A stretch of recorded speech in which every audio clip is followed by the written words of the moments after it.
அம்மா, ஆ இன்னைக்கு ரீதூஸ் கிச்சன்ல என்ன ஸ்பெஷல்? நம்ம யூடியூப் சப்ஸ்கிரைபர் ரபியாதுல் பஸ்ரியா குழந்தைங்களோட சளிக்காக வீடியோ கேட்டிருக்காங்க. அதுக்கான வீடியோ தான் இன்னைக்கு போடப்படும்.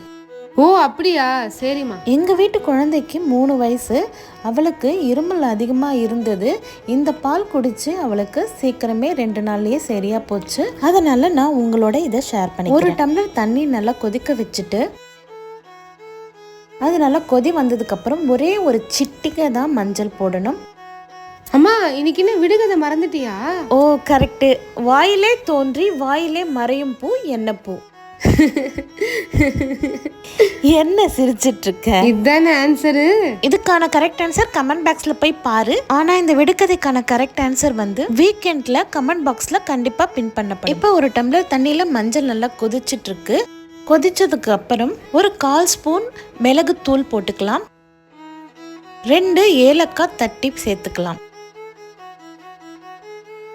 மிளகு காரம் அதிகமாக இருந்தால் சாப்பிட மாட்டாங்க. இப்போ 2 ஸ்பூன் பனங்கற்கண்டு போட்டுட்டு ஒரு டம்ளர் பால், கொதிச்ச பால் நான் இதோட சேர்த்துக்கிறேன்.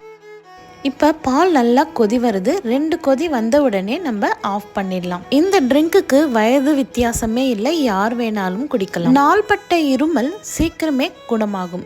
இப்போ நம்ம இந்த பாலை ஃபில்டர் பண்ணிக்கலாம். இப்போ இது 2 டம்ளர் வருது. இப்போ இதில் ஒரு டம்ளரில் 1 ஸ்பூன் அளவுக்கு தேனை கலந்துக்கலாம். மேலும் இது போல் வீடியோஸ் பார்க்க ரீதூஸ் கிச்சனை சப்ஸ்கிரைப் பண்ணுங்கள்.